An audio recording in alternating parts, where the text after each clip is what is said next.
गुरु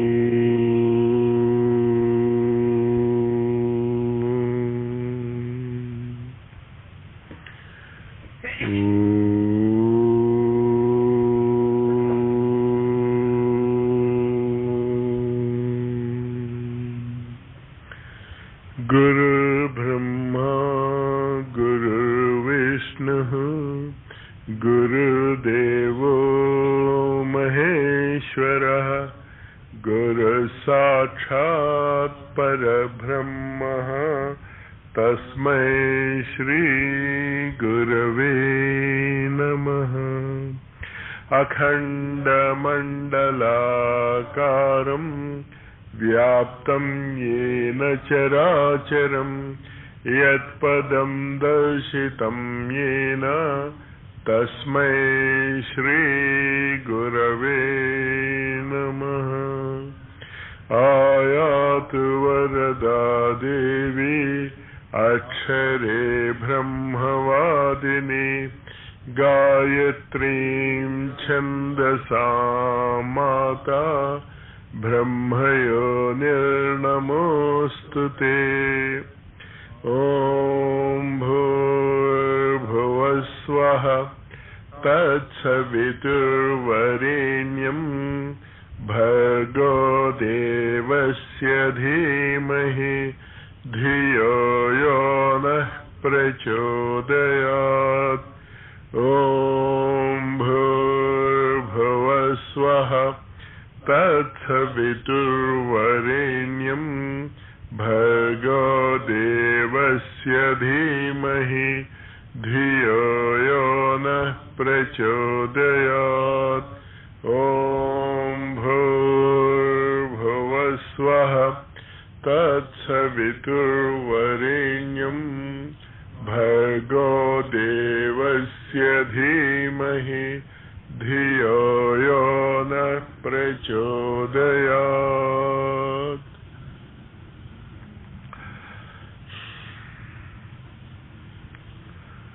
ఈ నవరాత్రి సాధన మొదలెట్టే ముందు గాయత్రి విద్య యొక్క ఒక సమగ్రమైనటువంటి స్వరూపము, పరిపూర్ణటువంటి స్వరూపం మనము తెలుసుకోలేం. కానీ ఆ గాయత్రి యొక్క ఒక విహంగావలోకన, బర్డ్స్ ఐ వ్యూ, దూరంగా అన్ని కోణాల నుంచి దాన్ని దర్శించటానికి ప్రయత్నం చేస్తూ గురుదేవులు రాసినటువంటి గాయత్రి మహావిజ్ఞాన్ మొదటి భాగాన్ని పూర్తి చేశాం. మనం రెండవ భాగాన్ని పూర్తి చేసుకున్నాం. మనం మూడవ భాగం ఇప్పుడు చదువుకుంటున్నాం. మనం మొదటి రెండు భాగాలలో మనం నేర్చుకున్నది ఏంటి అంటే, ఏ విధమైనటువంటి ఆధ్యాత్మిక సాధన మనకి ఫలించాలి అన్నా ముందు దృష్టికోణంలో మార్పు రావాలి. జీవితాన్ని సాధకుడు చూసేటటువంటి విధానము, జీవితాన్ని సాధన చేయనటువంటి వాళ్ళు చేసేటటువంటి విధానంలో ఖచ్చితంగా తేడా ఉండాలి. ఇద్దరు ఒకేలాగా జీవితాన్ని గమనించుకుంటే, విద్యాధ్యయనం చేసేవాడు విద్యాధ్యయనము చేయకుండా మామూలుగా తన జీవితాలు గడిపేవాడు ఒకేలాంటి జీవిత విధానాన్ని అవలంబించడానికి వీలుండదు. విద్యార్థికి ఒక విశిష్టమైనటువంటి సిలబస్ ఉంటుంది, ఒక విశిష్టమైనటువంటి లక్ష్యం ఉంటుంది, ఒక విశిష్టమైనటువంటి కాలం ఉంటుంది. నిర్ధారిత కాలములో నిర్ధారిత పాఠ్యాంశాన్ని పరిపూర్ణంగా అవగాహన చేసుకోవాల్సినటువంటి బాధ్యత ఉంటుంది. అది విద్యార్థి కానటువంటి వాడికి అలాంటి బాధ్యత ఏమి ఉండదు. అదేవిధంగా సాధకుడికి కూడా కొన్ని విశేషమైనటువంటి బాధ్యతలు ఉన్నాయి. ఏంటి ఆ బాధ్యతలు? మొట్టమొదటి బాధ్యత ఏంటి అంటే, మానవ శరీరము ఎందుకు లభించింది అనేటటువంటి ప్రశ్నకి వాడు జవాబు వేసుకోవాలి. ఎంతో విలువైనటువంటి మానవ శరీరం, దేవతలకి కూడా అలభ్యమైనటువంటి మానవ శరీరం, మానవ శరీరంలో ఉన్నటువంటి ఒక్కొక్క అంగాన్ని చూసుకుని సైంటిస్టులు ఒక్కొక్క ఇన్స్ట్రుమెంట్ ని తయారు చేస్తున్నారు. చెవులను చూసి టెలిఫోను, కళ్ళని చూసి కెమెరా, బ్రెయిన్ ని చూసి కంప్యూటరు. ఈ రకరకాలైనటువంటి ఆధునిక విజ్ఞానవేత్తలు మనకి అందిస్తున్నటువంటి మ్యాజిక్, సైంటిఫిక్ మ్యాజిక్స్ అంతా కూడా మానవ శరీరాన్ని గమనించే, మానవ శరీరంలో ఉన్నటువంటివే. ఇవి కాకుండా మానవ శరీరంలో ఇంకొక అద్భుతమైనటువంటి విశేషం ఉంది. 2 రకాల చూడగలది. దూరదృష్టి కావాలి అంటే టెలిస్కోప్ కావాలి, చిన్న వస్తువుల్ని చూడాలి అంటే మైక్రోస్కోప్ కావాలి. కానీ మనిషి కన్నుకి అటు టెలిస్కోప్ లాగా పనిచేయగలిగేటటువంటి లక్ష్యం ఉంది. దూరంగా ఉండేదాన్ని చూడగలదు, దగ్గరగా ఉండేదాన్ని చూడగలదు. ఇంత అద్భుతమైనటువంటి మానవ శరీరము ఇందుకు లభించింది మనకి. కేవలము ప్రకృతిలో కొన్ని పరమాణువులు వాటి ఇష్టం వచ్చినట్టు కలిసి ఈ విధమైనటువంటి ఒక పరికరం ఏర్పడిందా? ఒకవేళ ప్రకృతి నిర్ణయానుసారమే కనుక ఇలాంటి పరికరము, మానవ శరీరము లాంటి పరికరము ఏర్పడితే ఈ విశాల విశ్వములో గెలాక్సీస్ నుంచి గెలాక్సీస్కి వెళ్ళిపోండి, లైట్ ఇయర్స్ నుంచి లైట్ ఇయర్స్ కి, మీకు ఎక్కడ మానవ శరీరధారి కనిపించడు. మీకు ఎక్కడా కనిపించడు. ప్రస్తుతం ఇంతవరకు కనిపించలే. రేపు ఏదైనా కొత్త డిస్కవరీ వస్తే తప్ప. ఇంత అద్భుతమైనటువంటి పరికరాలు సంపాదించినటువంటి మానవుడు నిద్రలేస్తున్నాడు, ఆహారం తింటున్నాడు, తర్వాత ఆస్తులు సంపాదిస్తున్నాడు, పోస్టులు సంపాదిస్తున్నాడు, ప్రెసిడెంట్ అవుతూ ఉంటాడు, డైరెక్టర్లు అవుతూ ఉంటాడు, ప్రిన్సిపాల్స్ అవుతూ ఉంటారు, ఎమ్మెల్యేస్ అవుతూ ఉంటారు.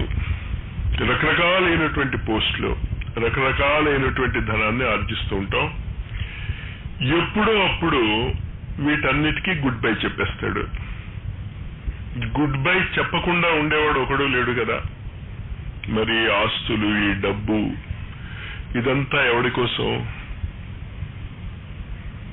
అనేటటువంటిది ప్రశ్న. అసలు ఎందుకు సంపాదించాలి వీటిని? నువ్వు దీన్ని వదిలేసావు, శరీరాన్ని మార్చేసావు. భారతీయులం కనుక మనం నమ్ముతాం ఇంకో జన్మ ఉంది అని.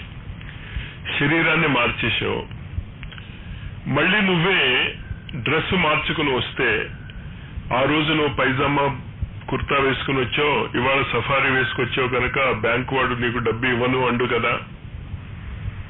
మరి ఇవాళ సంపాదించుకున్నటువంటి ఆస్తులు కానీ, ఇవాళ సంపాదించుకున్నటువంటి జ్ఞానం కానీ మీకు ఇంకొక జన్మలో ఉపయోగపడుతున్నట్టు మనకేం కనిపించటంలే. అంచేత సాధకుడు యొక్క మొట్టమొదటి లక్ష్యం ఏంటి అంటే, ఈ విశాల సృష్టి ఏ నియమాలకు అనుగుణ్యంగా నడుస్తోంది, దీని లక్ష్యం ఏమిటి, ఈ లక్ష్యంలో తన వంతు కర్తవ్యం ఏమిటి, what is his personal role. మిగతా వాడికి అనవసరం. మిగతా వాళ్ళ లక్ష్యాలు ఏవైతే మనకేంటి, నారదుడి లక్ష్యం చాలా గొప్పది కావచ్చు, శ్రీరామ్ శర్మ ఆచార్య లక్ష్యం చాలా గొప్పది కావచ్చు, షిర్డీ సాయి లక్ష్యం చాలా గొప్పది కావచ్చు. నా లక్ష్యం ఏంటి జీవితంలో, what am I to do? ఈ ప్రశ్నకి జవాబు వెతుక్కుంటాడు వాడు. ఈ జవాబు వెతుక్కోవటంలో ఋషులు మనకు అందించినటువంటి ఒక అద్భుతమైనటువంటి ఫార్ములా ఏంటి అంటే, మీరు ప్రస్తుతం ఉన్నటువంటి శారీరక స్థితి అనవసరం. మీరు చదువుకున్న వాళ్ళు కావచ్చు, చదువుకోని వాళ్ళు కావచ్చు. ఈ చదువు కేవలము ఈ భౌతిక జగత్తుకి మాత్రమే ఉపయోగపడుతుంది. మీరు ఎంత గొప్ప చదువులు చదివినా, నేను ఎంత కెమిస్ట్రీ పుస్తకాలు నేను చదివి ఉన్నా, ఫ్రెంచ్ భాషలో కెమిస్ట్రీ బుక్ నాకు అర్థం కాదు, మళ్ళీ ఆవిడ నాకు ట్రాన్స్లేట్ చేసి చెప్పాలి. జర్మన్ భాషలో ఉన్నటువంటి కెమిస్ట్రీ నాకు అర్థం కాదు. లిమిటేషన్స్ ఉన్నాయి. లిమిటేషన్స్ లేని, అవధులు లేని అనంతమైనటువంటి జ్ఞానం సంపాదించటానికి మీరు ఇప్పుడు నేర్చుకున్నటువంటి విద్యతో ఏమాత్రము సంబంధం లేదు. మీకు చదువు వచ్చినా రాకపోయినా పర్వాలే. ఓం భూర్భువస్సుః తత్సవితుర్వరేణ్యం భర్గో దేవస్య ధీమహి ధియో యో నః అనేటటువంటి ఒక ఫార్ములాని మీకు అందిస్తున్నాను. ఋషులు చెప్తున్నటువంటి మాటలు. మీరు ఆ ఫార్ములా మీద నిరంతరము మననం చేసుకుంటూ ఉంటే, నిరంతరము అభ్యాసము చేసుకుంటూ ఉంటే మీకు ఖచ్చితంగా మీ జీవితం యొక్క లక్ష్యం అర్థమవుతుంది. ఖచ్చితంగా ఆ జీవితం యొక్క లక్ష్యము మీ యొక్క స్వార్థపరమైనటువంటి కోరికలు తీర్చుకోవటానికి కాదు. మీ స్వార్థపరమైనటువంటి కోరికలు దేనికి కావాలి? ఆ లక్ష్యము దేనికోసం అయితే మనం మానవ జన్మ ఎత్తామో ఆ లక్ష్యం పొందటానికి కొన్ని వనరులు ఉండాలి మనకి. ఒక స్టూడెంట్ చదువుకోవాలి అంటే వాడికి బట్టలు ఉండాలి, పుస్తకాలు ప్రింట్ చేసేటటువంటి మెషినరీ ఉండాలి, అవి ప్రింట్ చేసి వాడి దగ్గర వరకు తీసుకొచ్చేటటువంటి షాప్స్ ఉండాలి. ఇవంతా ఉన్నాక ఆ పుస్తకాల గురించి చెప్పేటటువంటి శిక్షకులు ఉండాలి. ఇదంతా ఉన్న తర్వాత వాడికి ఆ శిక్షణావధి వరకు కావలసినటువంటి ఆహారము, వసతి ఏర్పరిచేటటువంటి తల్లిదండ్రులు ఉండాలి. మనము మన శరీరాలకి మనమే తల్లిదండ్రులుగా బాధ్యత వహించుకుని మనమే ఆహారపు వ్యవస్థ చేసుకుంటున్న ఉద్యోగాల రూపంలో. అన్ని పనులు మనమే చేసుకోలేము. ఇంట్లో ఉద్యోగానికి మనం వెళ్ళినప్పుడు ఇంట్లో ఎవరైనా వండాలి, మనకున్నటువంటి ఆస్తి పాస్తుల్ని ఎవరైనా కాపలా కాయాలి. దానికి ఒక కుటుంబ వ్యవస్థ ఏర్పరచుకున్నాం. చివరికి ఏ పరిస్థితికి వచ్చాం? ఆ కుటుంబ వ్యవస్థలోనే జీవిస్తూ ఆహారం మాత్రమే సంపాదించుకుంటూ అసలు ఈ మానవ శరీరం మనం ఎందుకు పొందామో దాన్ని మర్చిపోతున్నాం. దాన్ని మళ్ళీ గుర్తు చేసుకోవటానికి కావాల్సినటువంటి ఈ గాయత్రి మంత్రానికి అనేక రకమైనటువంటి వ్యాఖ్యలు మనం చదువుకున్నాం. గాయత్రి యొక్క 3వ భాగంలో గాయత్రి దేవి యొక్క 5 ముఖాలు, 5 కోశాలుగా వర్ణించారు ఋషులు. అన్నమయ కోశము, ప్రాణమయ కోశము, మనోమయ కోశము, విజ్ఞానమయ కోశము, ఆనందమయ కోశము. సాధకుడు అని చెప్పుకుంటున్నటువంటి వ్యక్తి కేవలము మనోమయ కోశంలోనే జీవించాలి, అంతకంటే కిందకి రాకూడదు. ఇది అర్థం చేసుకోండి. ఇవాళ ఈ సాయంత్రం పూట మనం మనోమయ కోశం గురించి చర్చించుకోబోతున్నాం. ప్రయత్నంలో మీరు చాలా జాగ్రత్తగా గుర్తుంచుకోవాల్సింది ఏంటంటే, మనం అందరం కూడా మనువు యొక్క సంతతులము, మనుష్యులము, మానవులము, మానవ శరీర ధారులము. అంచేత యాక్చువల్ గా మన యొక్క స్టేటస్ ఆఫ్ లివింగ్, మన స్థాయి, జీవించేటటువంటి స్థాయి ఏ తలంలో ఉండాలి అంటే మనోమయ కోశంలో ఉండాలి. అంతకంటే తక్కువకి మనము దిగకూడదు. ఆ స్థితికి మనం ఎదగాలి అంటే ఏం చేసుకోవాలి? మనం ఓం భూర్ భువ స్వహ ఈ 3 మీరు వదిలేయాలి, దాటేయాలి. You should be the master of all these 3 planes. 3 తలాలు ఉన్నాయి. అన్నమయ కోశానికి మీరు అధిపతి అవ్వాలి, ప్రాణమయ కోశానికి మీరు అధిపతి అవ్వాలి, మనోమయ కోశానికి కూడా మీరు ఆధిపత్యం వహించడానికి ప్రయత్నించాలి. మానవ జన్మ యొక్క ఫస్ట్ స్టెప్ అది. అక్కడి నుంచి బిగించేయాలి మనం. కంట్రోలింగ్ మైండ్, కంట్రోలింగ్ మైండ్ నుంచి కాంకరింగ్ మైండ్. ముందు మనస్సుని మన వశంలోకి తెచ్చుకోవాలి. మనస్సుని మన వశంలోకి తెచ్చుకున్న తర్వాత మనస్సుని మనము ఆధిపత్యం వహించాలి. మనస్సు మనం చెప్పినట్టు వినాలి తప్ప మనస్సు చెప్పినట్టు మనము వినకూడదు. అది ఎలా చేయాలి, ఏమి చేయాలి అనే దాని గురించి మనం తెలుసుకునే ముందు అన్నమయ కోశం యొక్క సార్థకత ఎలా పొందవచ్చు అని చెప్పుకున్నాం. ఉపవాసాల వల్ల. ఉపవాసాలలో మనం చాంద్రాయణ వ్రతం చేసుకుందాం అని చెప్పుకున్నాం. ఆసనాల వల్ల. ఆసనాల బదులు మనం ఏం చేద్దాం అనుకున్నాం? సూర్య నమస్కారాలు చేద్దాం అనుకున్నాం.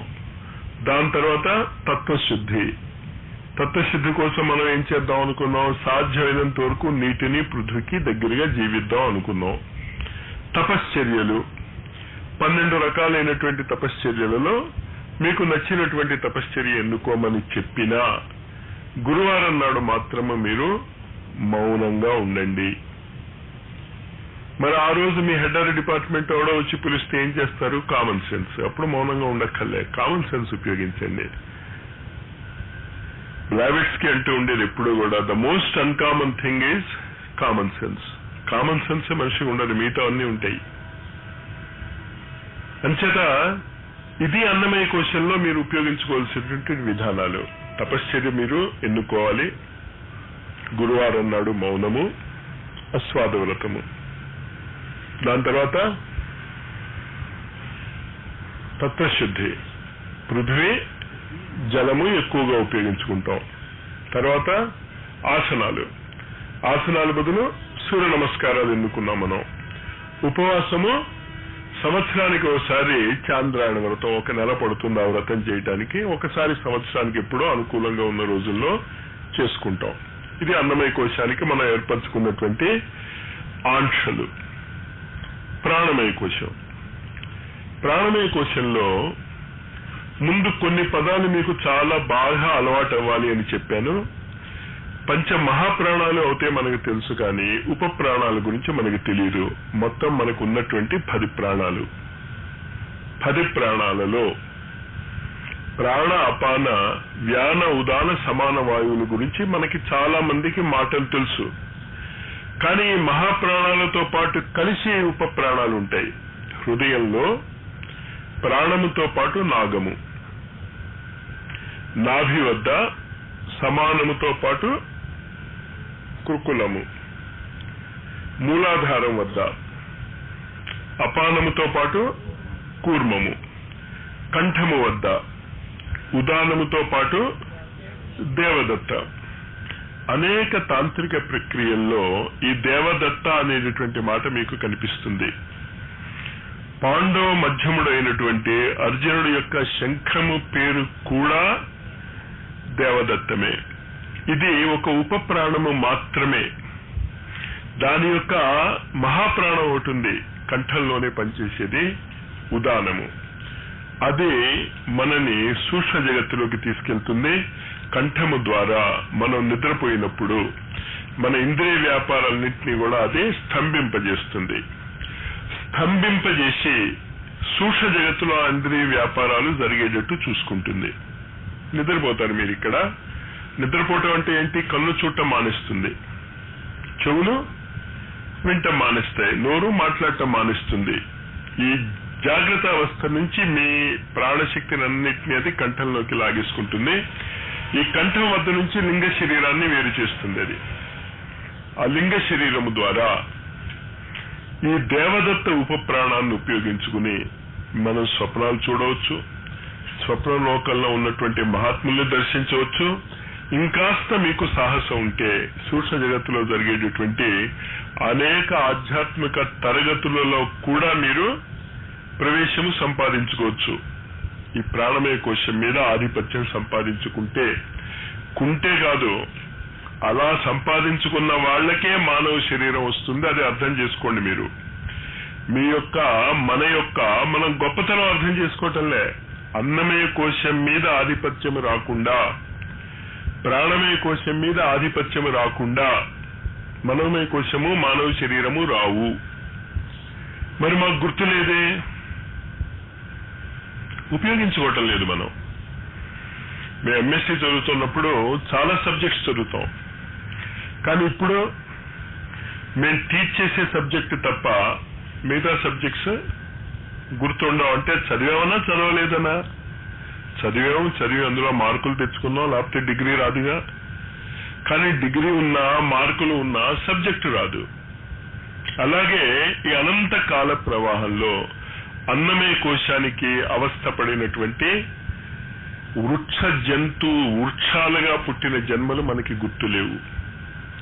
అనంతకాల ప్రవాహంలో ప్రాణమయ కోశానికి డెవలప్ చేసుకోవటానికి, అభివృద్ధి చేసుకోవటానికి మనం ఎత్తినటువంటి జంతువుల జన్మలు మనకి గుర్తులేవు.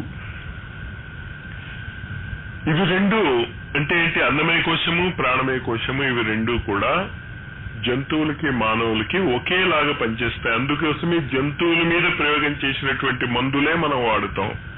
మీకు తెలుసో తెలీదో, ఆల్ మెడిసిన్స్ మొట్టమొదట ఎవరికి ఇస్తాం?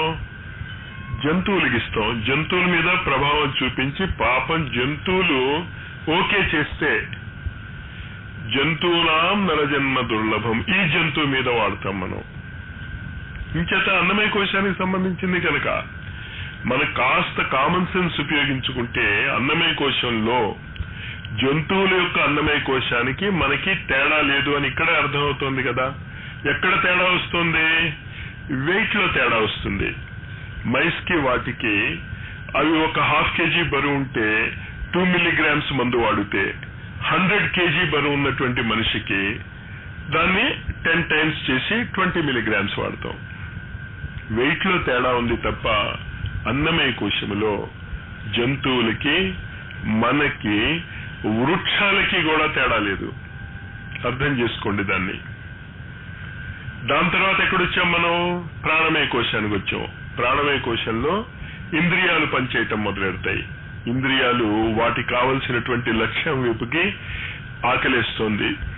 చెట్లు ఎక్కడికి వెళ్ళలేవు. భూమిలోంచైనా ఆహారం తీసుకోవాలి, లేకపోతే సూర్యుడి నుంచైనా ఆహారం తీసుకోవాలి. మరి ప్రాణశక్తి ఉన్నటువంటి జంతువు ఎక్కడికి వెళ్తాయి? మొబిలిటీ స్టార్ట్ అవుతుంది. దానికి కదలిక స్టార్ట్ అయ్యి విభిన్న ప్రదేశాలకి వెళ్ళగలిగి తన ప్రాణశక్తిని ఉపయోగించుకుని తన ఇంద్రియాలకి కావలసినటువంటి ఆహారము, ఇంద్రియాలకి కావలసినటువంటి ఆహారము, ఆ పదాన్ని అండర్లైన్ చేసుకోండి. కన్నుకి కావలసినటువంటి ఆహారము రూపము, చెవులకి కావలసినటువంటి ఆహారము జంతువులు వింటాయి. నాగస్వరం వింటే పాము మోహితులవుతుంది, మృగాలు దగ్గరికి వస్తాయి. చాలా ఉదాహరణలు చూశారు కదా. పాలు, మ్యూజిక్, సంగీతం వినిపించి ఆవు యొక్క పాలల యొక్క ఉత్పత్తి పెంచవచ్చు. అంచేత ఏ ఇంద్రియానికి కావలసినటువంటి ఆహారం కేవలం మనమే కాదు, జంతువులు కూడా తీసుకోగలుగుతాయి. జంతు స్థాయిలో ఉన్నప్పుడు మన చేతనత్వం నేర్చుకున్నదే ప్రాణమయ కోశాన్ని ఉపయోగించుకోవటమే, అంటే ఇంద్రియాలకు శక్తి ఇవ్వటమే. మనోమయ కోశం దగ్గరికి వచ్చాక first time he becomes a man, independent man. ఈ ఇండిపెండెంట్ మ్యాన్, ఈ స్వేచ్ఛ కలిగినటువంటి వ్యక్తి, తన దిశ నిర్ధారణ చేసుకోగలిగేటటువంటి వ్యక్తి. ఏ దిశ? రెండే దిశలు ఉన్నాయి మనకి. ప్రకృతికి సహయోగించి ప్రకృతి యొక్క విశాల కార్యక్రమములో మీరు కూడా భాగస్వాములు అవుతారా, లేదా ప్రకృతిని ఎదిరించి ప్రకృతి ఏ ఉద్దేశం కోసం అయితే నిర్మించబడి ఇన్ని కోట్ల సంవత్సరాల నుంచి తనదైనటువంటి ఒక విశిష్టత తెచ్చుకుంటుందో దాన్ని వదిలేసుకుని, దాన్ని మర్చిపోయి మీ యొక్క ఇష్టారాజ్యాన్ని ఏర్పరచుకుంటారా? మళ్ళీ కామన్ సెన్స్ ఉపయోగించుకుందాం. ప్రకృతిలో మనిషి తప్ప పరమాణువు దగ్గర నుంచి ప్రతి మిగతా ప్రాణులన్నీ కూడా నేచర్కి లొంగి ఉంటాడు. గ్రహాలు నేచర్కి లొంగి ఉంటాయి, గెలాక్సీస్ నేచర్కి లొంగి ఉంటాయి, తోకచుక్కలు నేచర్కి లొంగి ఉంటాయి. మనం ప్రిడిక్ట్ చేయగలం కదా హ్యాలీస్ కామెట్ మళ్ళా ఎప్పుడు వస్తుందో. అది మన భూమండలానికి, మన సౌర మండలాలకి సంబంధించినటువంటి కామెట్. తోకచుక్క కాకపోయినా, అంటే మన గెలాక్సీకి సంబంధించినటువంటి, మన సౌర కుటుంబానికి సంబంధించినటువంటి ఒక కాంపోనెంట్, ఒక వ్యవస్థ కాదు అది. అయినప్పటికీ కూడా మనం ఏం చేయగలుగుతున్నాం? మళ్ళా తిరిగి ఎన్ని సంవత్సరాల తర్వాత తిరిగి వస్తుందో మనం చెప్పగలుగుతున్నాం. కానీ మనిషి వస్తానని చెప్పి రాకపోవచ్చు, రాడు కూడా. వాడు 99.9% వస్తాడు అంటే 0.1% మనం నమ్మాలి, లేకపోతే అసలు చెప్పడు. వాడు గ్యారంటీగా 100% వస్తానని అంటాడు. 100% గ్యారంటీగా వస్తానన్నా రాలేకపోవచ్చు. కానీ ఇంత విశాల విశ్వములో ప్రతిదీ ప్రకృతికి అనుగుణ్యంగా జీవిస్తున్నటువంటి వ్యవస్థలో మనిషికి ఉన్నటువంటి సామర్థ్యాన్ని చూసుకుని కామన్ సెన్స్ తో మనం ఊహించుకోవచ్చు. ఎదిరించలేడు. ఎప్పుడో అప్పుడు వాడు బ్రేక్ అయిపోతాడు. He has to follow nature. ప్రకృతికి అనుగుణ్యంగానే వాడు జీవించగలడు తప్ప ప్రకృతిని ఎదిరించి వాడు ఎక్కువ కాలము మనలేడు.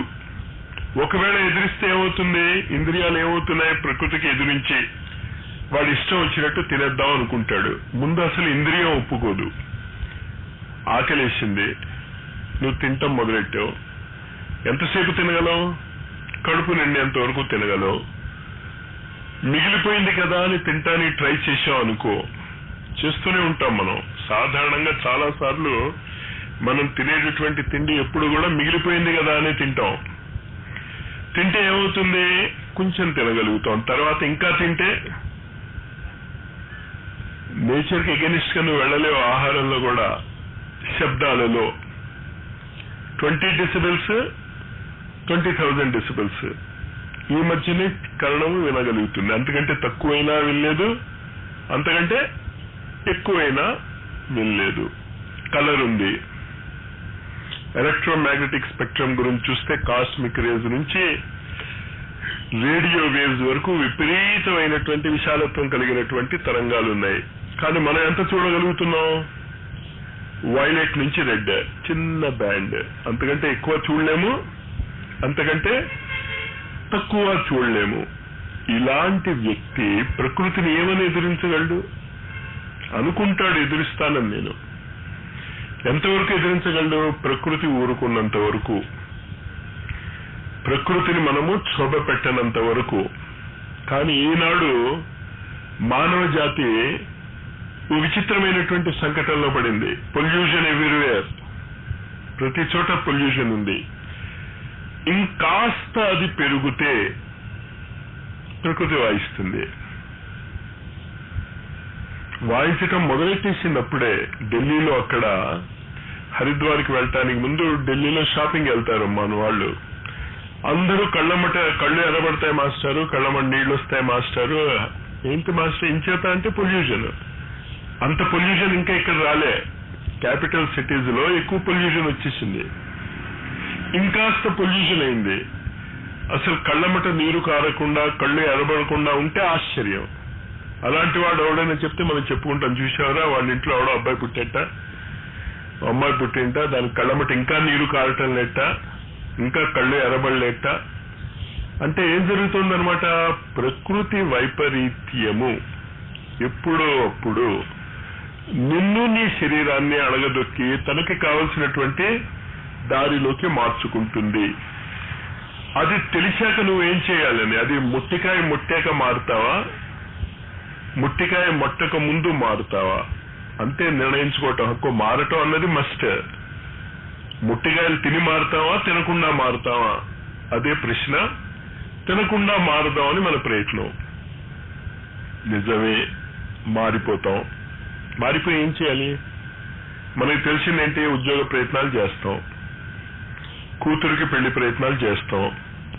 కూతురికి పెళ్లి చేశాక కూతురి యొక్క సంసారం సుఖంగా ఉందో లేదో చూస్తాం.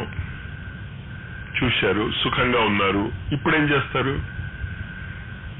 మీకు కాస్త అనారోగ్యంగా ఉంది, సరే మందులు వేసుకున్నారు, అనారోగ్యం సెట్ అయింది. ఇప్పుడేం చేస్తారు?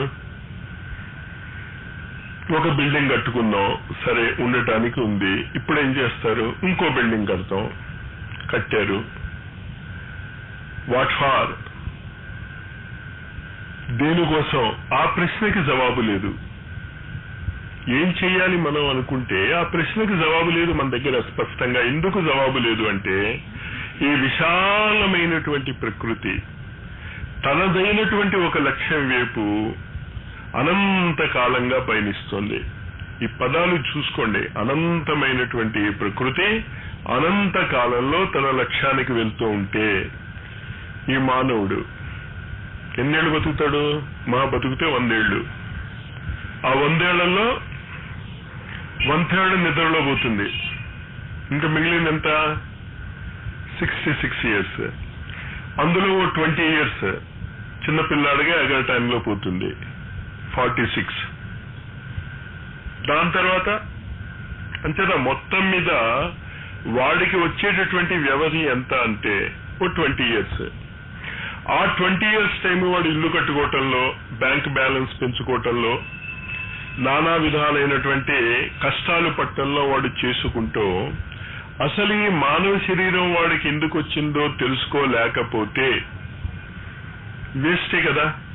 అంచేత సింపుల్ లాజికల్ అప్రోచ్తో మనం నేర్చుకోవాల్సినటువంటిది ఏంటి అంటే ఈ ప్రకృతి ఎందుకుంది, ఈ ప్రకృతి యొక్క లక్ష్యం ఏమిటి, ఆ లక్ష్యాన్ని సాధించటానికి ప్రకృతి మానవ శరీరధారులను ఎందుకు ఉపయోగించుకోదలుచుకుంది.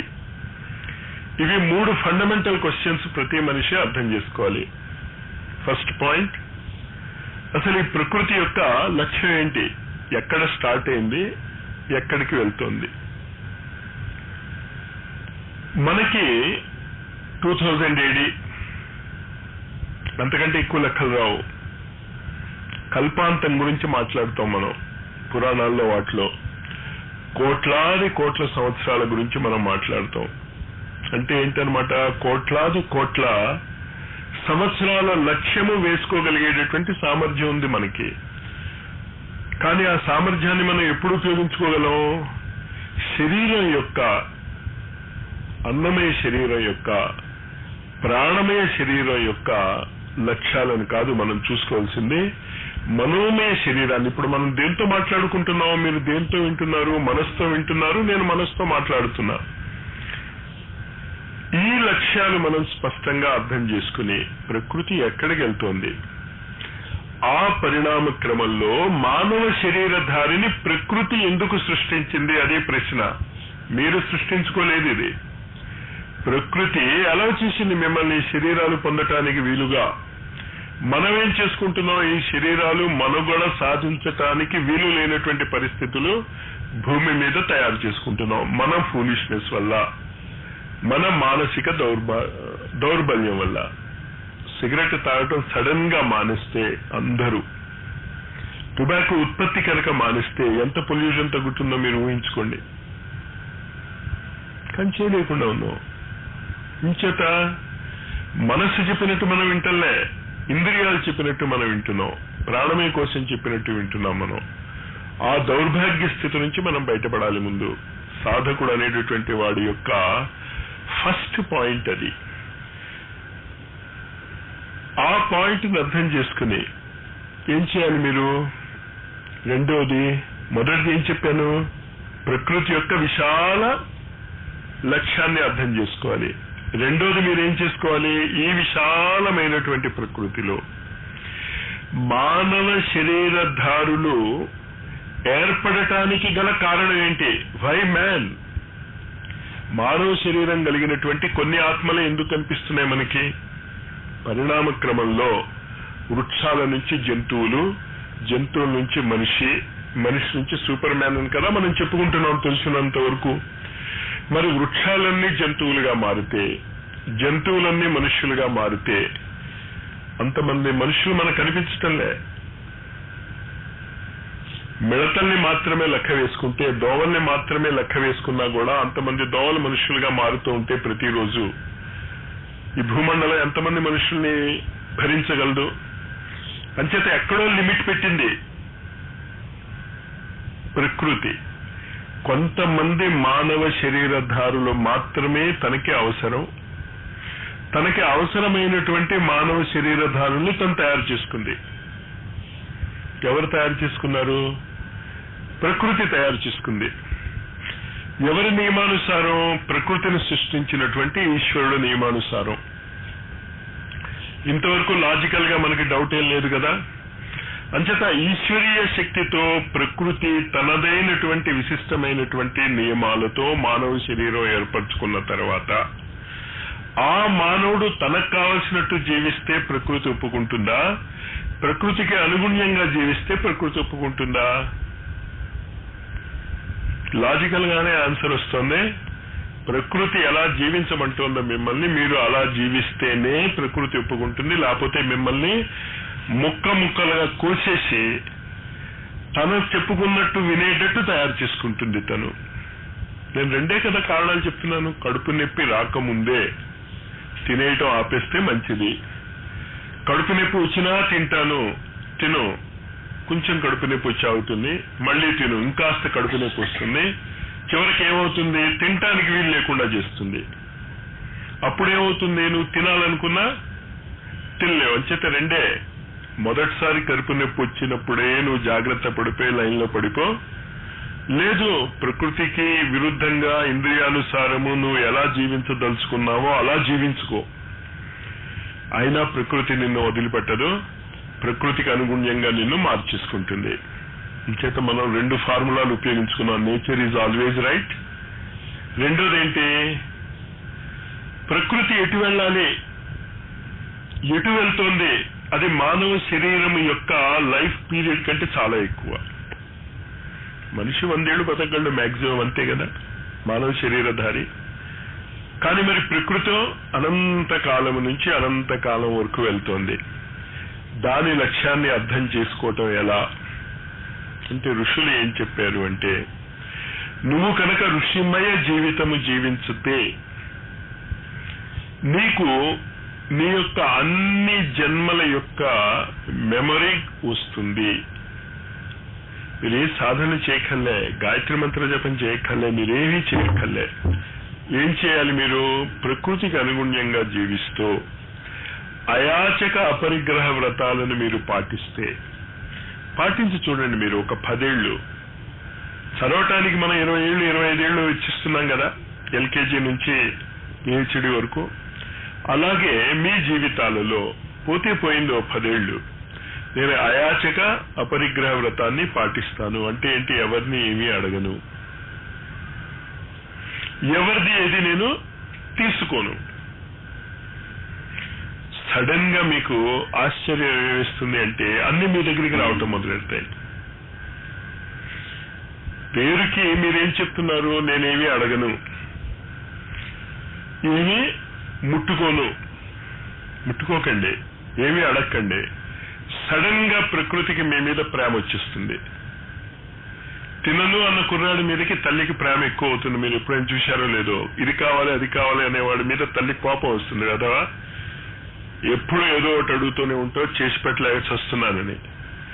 అదే నేను తిన్నుపోని వాడు భీష్మించి కూర్చో, ఇంకా తల్లి వెంటబడుతుంది, ఆయన ఇది తింటావా ఏ ఇంచేత అది అర్థం చేసుకోండి. నువ్వు ఎప్పుడైతే ప్రకృతి మాతని నేను నిన్నేమీ అడగను అనుకుంటావో ఆవిడికి టెన్షన్ వచ్చేస్తుంది.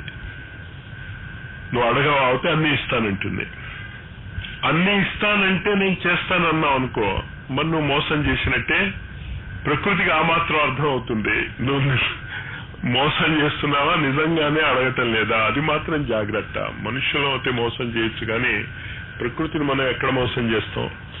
అంచేత ఈ అయాచక అపరిగ్రహ వ్రతంతో ప్రకృతిలో ఏ విధమైనటువంటి కోరికలు లేకుండా మీరు ఎప్పుడైతే జీవించటం మొదలెడతారో విశాలమైనటువంటి ద్వారాలు మీకు తెరుచుకుంటాయి. మనోమయ నేత్రము తెరుచుకుంటుంది. మనోమయ కోశంలోకి మనం ప్రవేశించగలుగుతాం. అంతవరకు మనోమయ కోశంలోకి నువ్వు ప్రవేశించలేవు. నీకు కోరికలు అన్నంతవరకు ప్రాణమయ కోశంలో ఉన్నట్టే. నువ్వు కోరిక యాస్ట్రల్ బాడీ కామమయ శరీరానికి సంబంధించింది, ప్రాణమయ శరీరానికి సంబంధించింది. ఎప్పుడైతే నీ కోరికలకి నువ్వు హద్దు పెడతావో, ఫుల్ స్టాప్ పెడతావో, నో డిజైర్స్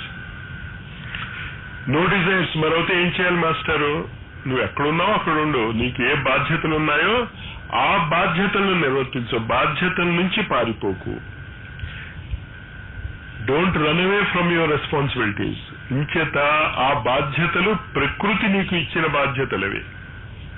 ప్రకృతి నియమానుసారం పిల్లలు పుట్టారు, ప్రకృతి నియమానుసారం సమాజం ఏర్పడింది, ప్రకృతి నియమానుసారం అన్నీ జరుగుతున్నాయి. కనుక ఎవరు ఎక్కడున్నారో దేశకాల పరిస్థితుల్లో వాళ్ళకి ఎవరికి ఏ బాధ్యత ప్రకృతి ఇచ్చిందో ఆ బాధ్యతను మీరు నిర్వర్తించుకోకపోతే ప్రకృతికి తెలిసిపోతుంది మీ అయాచక వ్రతము అపరిగ్రహ వ్రతము మోసము అని. ఏవి కోరకుండా మీరు పని చేయగలగాలి. మీరు ఏ పని చేయాలి, నాకు నచ్చిన పని చేస్తాను మాస్టారు. నచ్చిన పని చేయటం అంటే మీరు ఒక డిగ్రీ కింద దిగారు. నచ్చటం అంటే కామం కదా, కామం అంటే కోరిక. ప్రాణమయ శరీరంలోకి దిగారు మీరు, కుదరదు. బాధ్యతలను చేయగలటం. ఇంచేత పూజ్య గురుదేవులు ఇక్కడికి వచ్చినప్పుడు ఎప్పుడు ఏం చెప్పేవారంటే నీకేది నచ్చదో అని చెప్పి హరిద్వార్ వెళ్ళిపోవచ్చు. ఇప్పుడు నిర్ణయం తీసుకోవాలి మనం. గురువు గారు ఉన్నారు, ఆయనే పిలిచారు, నువ్వు రా అన్నారు. ఇంట్లో చిన్న కుర్రవాడు ఉన్నాడు, బాధ్యత ఉంది. ఆ బాధ్యత తీసుకోవటానికి అక్కడ ఎవరూ లేరు. మీకు తెలుసున్నటువంటి వ్యక్తులు ఇంకో ఊళ్ళో ఉన్నారు. వాళ్ళని పిలిపించుకుని వాళ్ళకి పసిపిల్లవాడు బాధ్యత ఇచ్చి హరిద్వార్ వెళ్ళాలా, లేకపోతే ఆ పసిపిల్లవాడి బాధ్యత ఉంది కనుక హరిద్వార్ వెళ్ళకూడదా, ఇది మీరు నిర్ణయించుకోగలిగితే మీరు మనోమయ కోశంలో ఉన్నట్టే. ఏం నిర్ణయిస్తారు? వెళ్ళాలా వెళ్ళకూడదా? వెళ్ళకూడదు. ఎందుకు వెళ్ళకూడదు?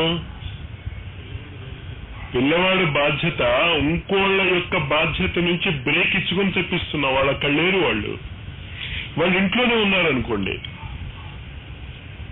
వేరే విషయం. తేడా అర్థమైంది కదా. కానీ మనకేమనిపిస్తుంది, గురువు గారు అంతటి వాళ్ళు పిలిస్తే జాగ్రత్త, బీ వెరీ కేర్ఫుల్.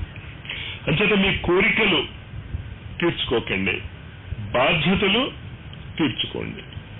తేడా చాలా జాగ్రత్తగా అర్థం చేసుకోండి. గహన కర్మణో గతి. పండించుకోవటం కష్టమే అవుతుంది. నేను ఒక ఎగ్జాంపుల్ ఇచ్చాను కనుక చెప్పగలిగాను, కానీ నిజంగా నా జీవితంలోనే అలాంటి పరిస్థితి వస్తే ఏం చేస్తానో నాకు తెలియదు. భలే లాగుతుంది కోరిక. గురువు గారి దగ్గరికి వెళ్లకుండా ఈ చిన్నపిల్లవాడి బాధ్యత ముఖ్యమా? కానీ ఆ గురువు ప్రకృతిలోని భాగమే, ఈ చిన్న పిల్లవాడు కూడా ప్రకృతిలోని భాగమే. అది గుర్తు చేసుకోవటానికే గురువు బ్రహ్మ అన్నాక ఇంకో శ్లోకం చదువుతాయి. అఖండ మండలాకారం వ్యాప్తం ఏన చరాచరం యత్ పదం దర్శితం ఏన తస్మై శ్రీ గురవే నమః. చిన్న కుర్రాళ్ళలోనే ఆ గురువు ఉన్నాడు. ఆ చిన్న కుర్రాడు యొక్క బాధ్యత స్వీకరించటంలోనే ఆ గురువు ఉన్నాడన్నది గుర్తుంచుకో. అప్పుడు నువ్వు మనోమయ కోశంలోకి వెళ్తావు. మనోమయ కోశంలో నీకు నచ్చింది చెయ్యవు, అది గుర్తుంచుకో. మనం చాలా జాగ్రత్తగా కరెక్ట్ స్టెప్ వేసిస్తాం. మీకు నచ్చింది చేయకండి, మీరు కరెక్టే అవుతారు. మీకు నచ్చింది అంటేనే అది ప్రాణమయ కోశం, అర్థం చేసుకోండి. అది ఇడ్లీ ఉంది, మాంసాహారంతో చేసేటటువంటి ఇంకొక ఏం స్వీకరిస్తారు? మాంసం తింటారా? మరి నేను చెప్పింది ఏంటి ఇప్పుడు? మీకు నచ్చింది తీసుకోకండి. మరి ఇప్పుడు నిర్ణయం, మరి మాంసం తినాల్సిందేనా? మరి ఇంచేత ఏంటి కామన్ సెన్స్ అక్కడ? ఆహారము తీసుకునేటటువంటిది అన్నమయ కోశానికి సంబంధించింది. ఆహారం నీ కోసం తింటలే నువ్వు, నీకు ఆహారం అక్కర్లే. యాక్చువల్ గా నీ శరీరానికి కావాలి కదా. శరీరానికి ఏది కావాలో అది తీసుకెళ్లి దానికి తప్ప, నా దగ్గర బాగా మంచినీళ్ళు ఉన్నాయి, ఫిల్టర్డ్ వాటర్ ఉన్నాయని చెప్పి నా లూనాలో పోసాననుకోండి, అసలు అంత మంచినీళ్ళే దొరకదు అని నా లూనా నడవదు. ఇంచేత అన్నమయ కోశానికి ఏది ఇంపార్టెంటో, దాని సంస్కారాలకి ఏది ఇంపార్టెంటో అది. జర మాస్టర్ మీరే చెప్పారు, కావాలంటే టేప్ వినండి, మీకు ఏది నచ్చితే అది చేయకండి. కామన్ సెన్స్ ఉపయోగించండి, ప్రతి చోట కామన్ సెన్స్ ఉపయోగించండి. బాధ్యతల విషయంలోనే ఇది నేను చెప్పింది 100% కరెక్ట్ అవుతుంది. అంటే ప్రతి మనిషికి సహజంగా వాడికి ఉన్నటువంటి బాధ్యత తప్ప మిగతావన్నీ చేయాలనిపిస్తుంది. స్టూడెంట్కి చదువుకోవాలనిపించదు.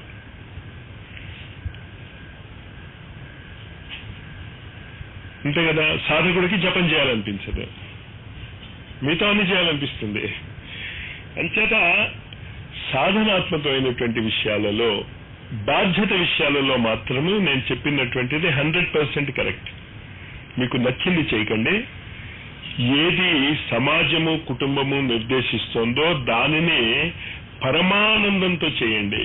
తిట్టుకుంటూ కాదు, విసుక్కుంటూ కాదు. ఇంచేత ప్రకృతికి తెలుసు మనకి ఏది మంచిదో అది తీసుకెళ్తోంది అనేటటువంటి మానసిక స్థితితో ఉంటే మనోమయ కోశంలోకి మనం చాలా తేలిగ్గా ప్రవేశించవచ్చు. ఈ మానసిక స్థితి అర్థమైంది కదా. ఈ మానసిక స్థితి నుంచి మనోమయ కోశంలో ప్రవేశించే ముందు మనస్సు యొక్క విచిత్రమైనటువంటి లక్షణాన్ని మీరు అబ్జర్వ్ చేసుకోండి. ఒకే ఒక ఫార్ములాతో, ఒకే ఒక సెంటెన్స్ తో మనోమయ కోశం యొక్క లక్షణాలను మనం స్పష్టంగా చెప్పే ఉంటాయి. ట్రైన్ ఎక్కుతాం, ప్యాక్ ఆడేటటువంటి వాళ్ళందరూ ఒక చోట చేస్తారు. మీరు చూసారా లేదా? కాస్త పక్కకి తప్పుకో బాబు. సజాతి వాళ్ళకి తెలియదు, వాళ్ళ ఫ్రెండ్స్ కూడా కాదు, అప్పుడే ట్రైన్ ఎక్కాడు వాడు. వాసన, మూలాధార చక్రం చాలా బాగా పనిచేస్తుంది. వాసన పట్టుకెచ్చేస్తారు. ఏమండి మీరు ప్యాక్ ఆడతారా అని అడుగుతారు. కరెక్ట్ గా అడుగుతారు వాళ్ళు. ఎంత కష్టమో టేబుల్ అది ఇంట్లో, కానీ అక్కడ టకాటకా టేబుల్ ఏర్పాటైపోతుంది. వాళ్ళ కాళ్ళ మీదే సూట్ కేసులు అవి పరిచేస్తాం. ఇంకంతే, ఇంకా మన లోకల్లోకి వాళ్ళు రారు. మనం అదృష్టవంతులు, అది వేరే విషయం. వాళ్ళ గొడవలో వాళ్ళు పడతారు. అలాగే మార్నింగ్ వాక్ చేసేవాళ్ళు ఉంటారు, వెతుక్కుంటారు. వాళ్ళ ఇంటికి వెళ్ళి పిలుస్తూ ఉంటారు, బయలుదేరదామా అంటారు.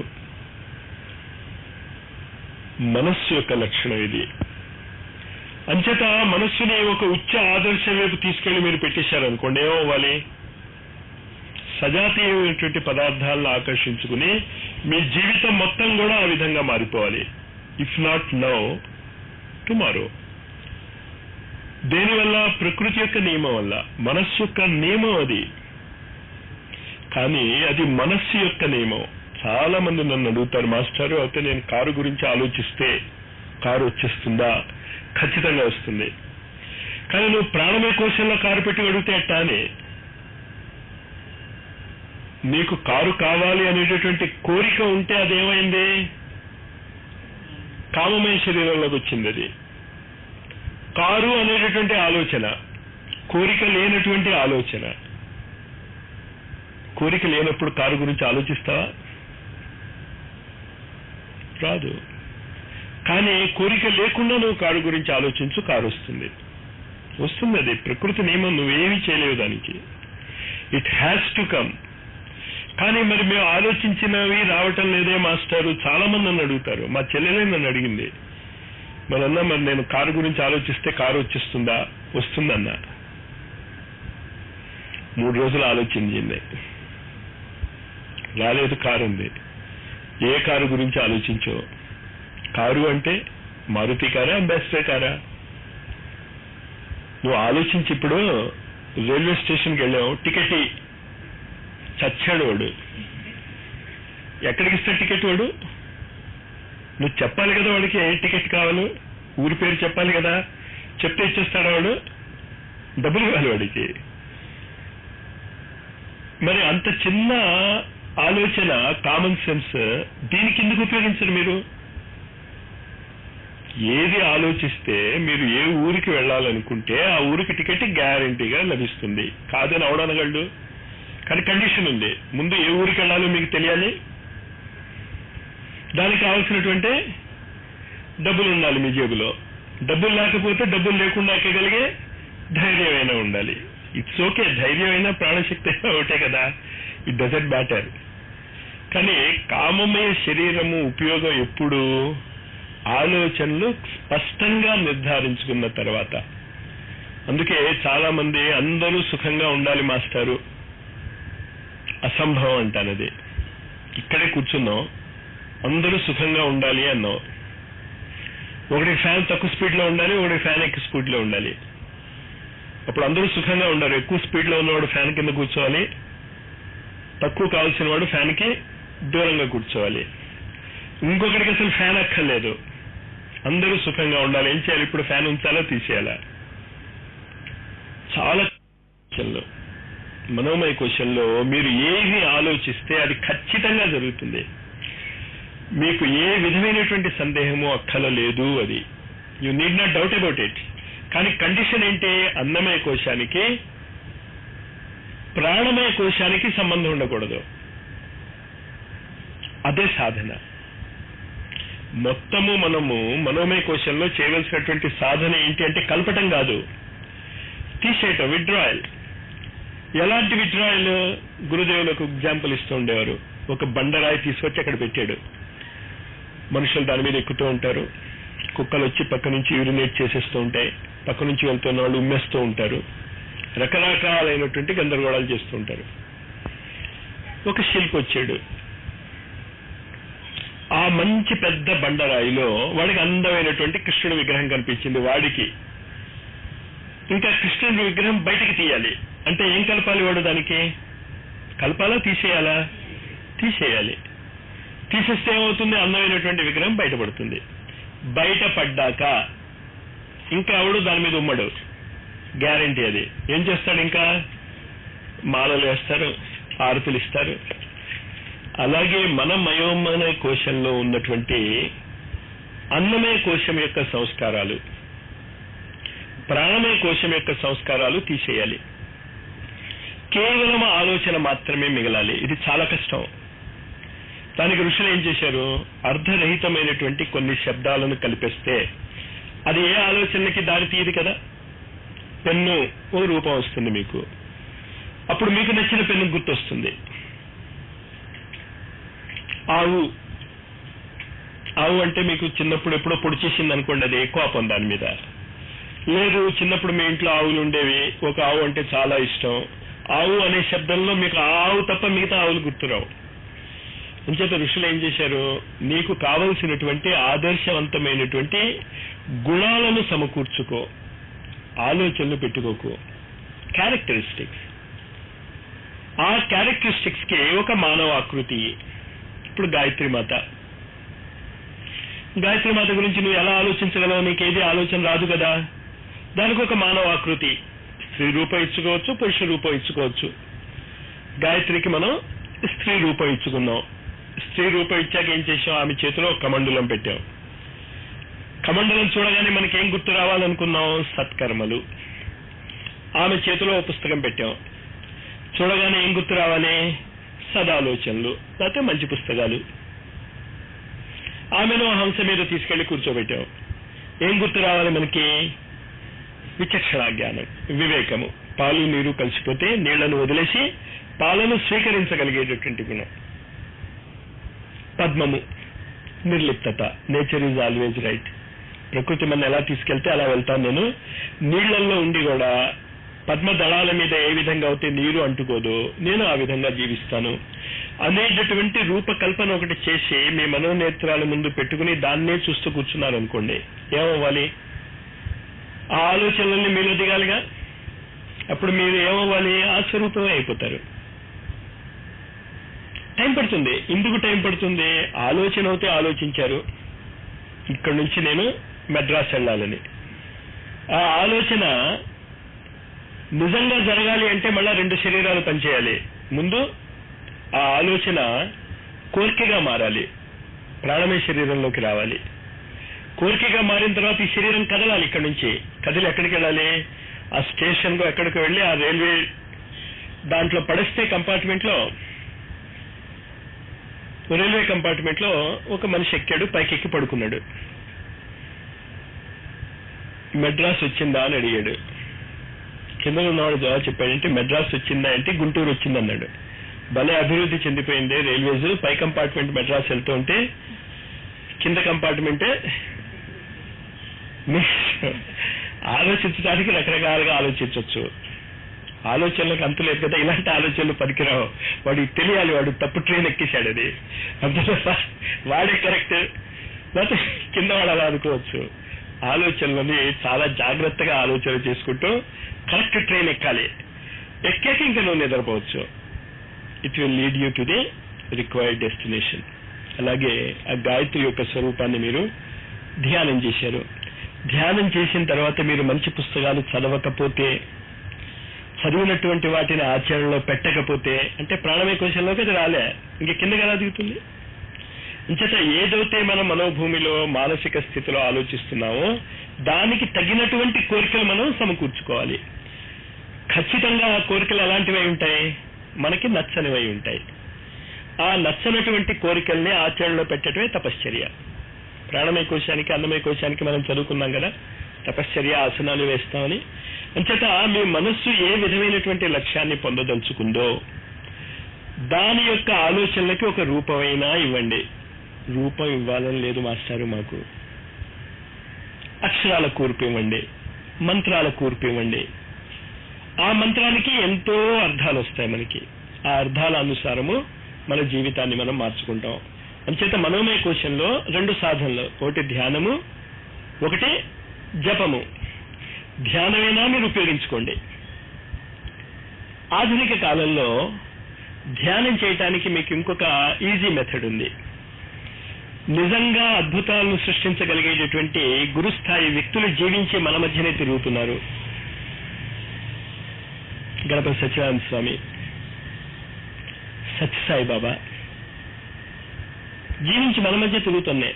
మీరు ఇలాంటి రూపకల్పన చేసుకోలేరు, వాళ్ళ రూపాన్ని ఊహించుకోండి. మీరు నిరంతరం వాళ్ళ నామాన్నైనా స్మరించండి, రూపాన్నైనా ఊహించండి. కాదు, 2 కలిపేసుకోండి. నామము రూపము 2 కలుపుకోండి. ఏమవుతుంది? మిల్లిమిల్లిగా ఇప్పుడు కాకపోయినా రేపైనా మనస్సు యొక్క నియమానుసారము సజాతీయ పదార్థాలన్నీ ఒక చోటకి చేరుకుని ఏ వ్యక్తి యొక్క గొప్పతనాన్నో, ఏ మంత్రం యొక్క గొప్పతనాన్నో మీరు నిరంతరము మీ మనోక్షేత్రంలో పెట్టుకున్నారో ఆ పరిస్థితులు మీకు ఖచ్చితంగా ఏర్పడతాయి. నేచర్స్ లా అది, మీరు దాన్ని తప్పించుకోలేరు. అందుకని ఏం చెప్తారు ఋషులు, వాళ్ళు జపం చేసుకుంటూ వెళ్ళండి, మీకెందుకు? మీరు బాహ్య జగత్తులో ఫలితాలు వచ్చాయా లేదా, యూ డోంట్ వరీ. ఏంటి వాళ్ళ ధైర్యం? వచ్చి తీరుతాయి.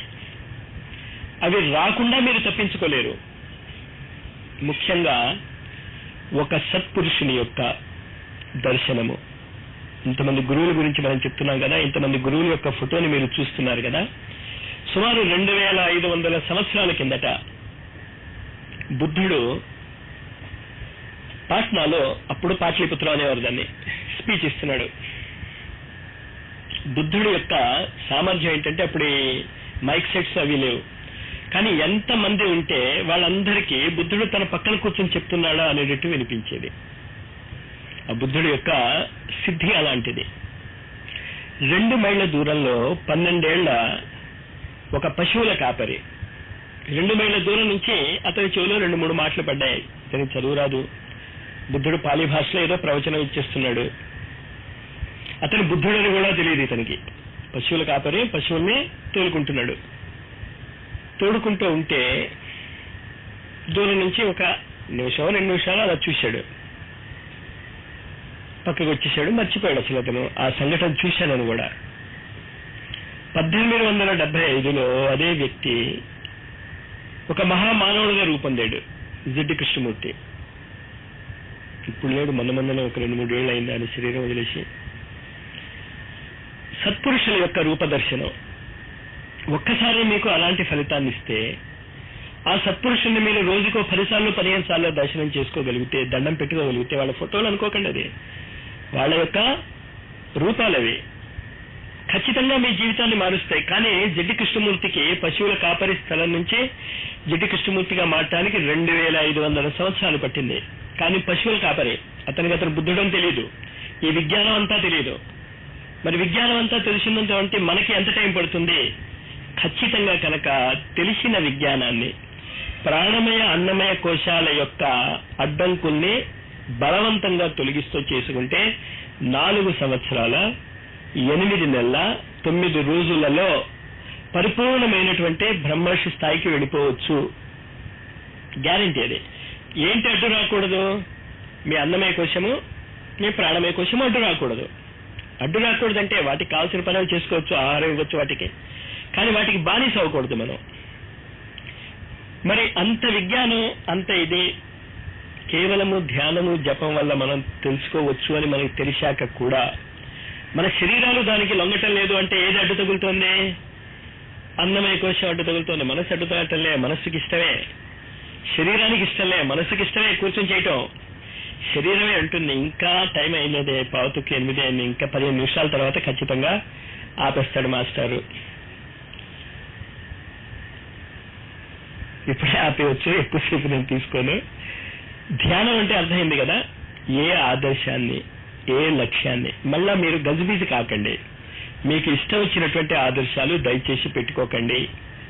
మనకి ఒకటే ఒక ఆదర్శం, ప్రకృతి యొక్క నియమాలు అర్థము చేసుకుని ప్రకృతి నిరంతరము ఏ లక్ష్య సాధన వైపు వెళుతోందో దానికి అనుగుణ్యంగా జీవించటమే ఒకే ఒక ఆదర్శం. ఇంకో ఆదర్శం మీరు పెట్టుకున్నా ప్రకృతి విందు, మీరు అనవసరంగా ప్రకృతికి ఎగెనిస్ట్గా వెళ్ళటానికి ట్రై చేయకండి.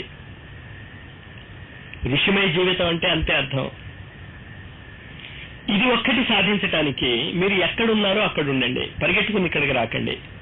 వీలుంటే తప్పనిసరిగా రండి, వీలున్న వాళ్ళు రమ్మంచిగా కదా నేను చెప్పేది.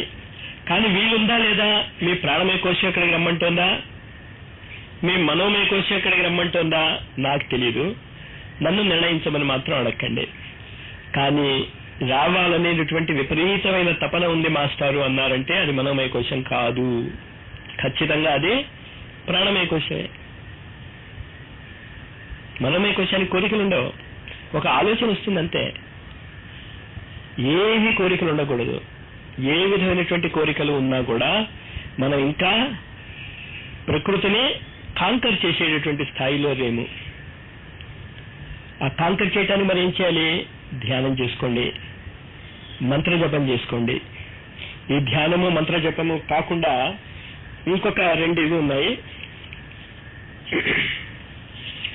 ఒకటి త్రాటకము,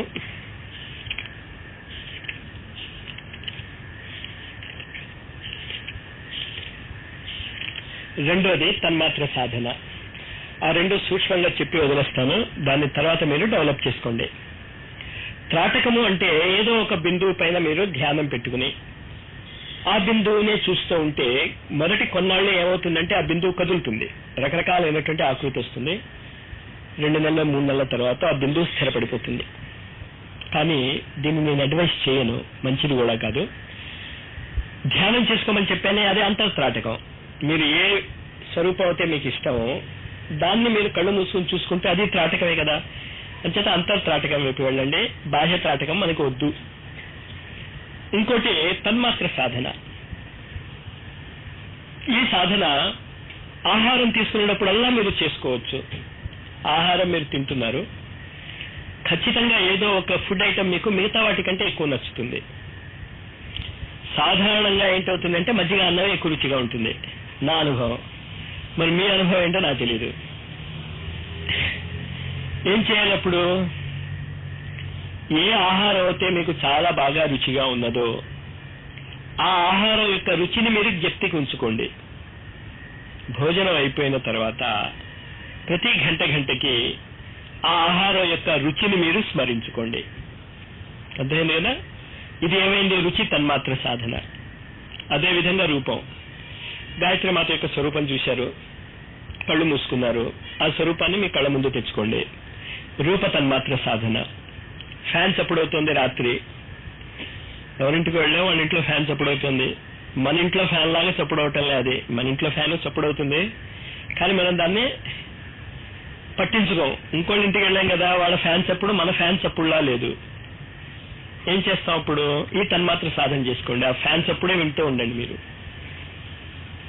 తర్వాత కళ్ళు మూసుకుని ఆ ఫ్యాన్ ఆపేసి అదే ఫ్యాన్ చప్పుడు వస్తుందో లేదా చూసుకోండి. అంటే అలాగే మిగతా కూడా గంట కొట్టండి, కాసేపు గంట ఆగిపోతుంది, ఆ గంట సౌండ్ వినండి. శబ్ద తన్మాత్ర సాధన. స్పర్శ. వాయిస్. గ్లాస్ చేతిలో పట్టుకోండి, వదిలేసేయండి. మళ్ళీ ఇదే చేత్తో వదిలేసేయండి అంటే గ్లాస్ వదిలేయండి, అది కింద పడి బదులవుతే కష్టం. వదిలేసేయండి అంటే గ్లాస్ మీద పెట్టి గ్లాస్ పక్కన పెట్టుకుని ఈ చేతిలో మామూలు గ్లాస్, రూమ్ టెంపరేచర్ లో ఉన్న గ్లాస్ పట్టుకుని ఆ చల్లదనాన్ని ఇక్కడ మీరు స్పర్శలో పుట్టించగలుగుతున్నారా లేదా చూసుకోండి. తన్మాత్ర సాధన. దీనివల్ల ఏమవుతుందని మీ ఉద్దేశం? ఇది మీరు నిజంగా చేయగలిగితే ఈ సాధన మీరు కరెక్ట్ గా చేయగలిగారు, దీనివల్ల ఫలితాలు ఏమొస్తాయి మీరు ఊహించగలరా? ఏం చెప్పుకున్నాం? మనస్సు యొక్క లక్షణం. ఏ వస్తువు కావాలంటే ఆ వస్తువు కదా. ఇలా చేయి తిప్పితే ఆ వస్తువు రావడానికి కారణం అదే. కోరికలు ఏమీ లేనటువంటి వ్యక్తి చేయి కూడా తిప్పక్కర్లే, వాడు అనుకుంటే వచ్చేస్తాయి తన్మాత్ర సాధనలో.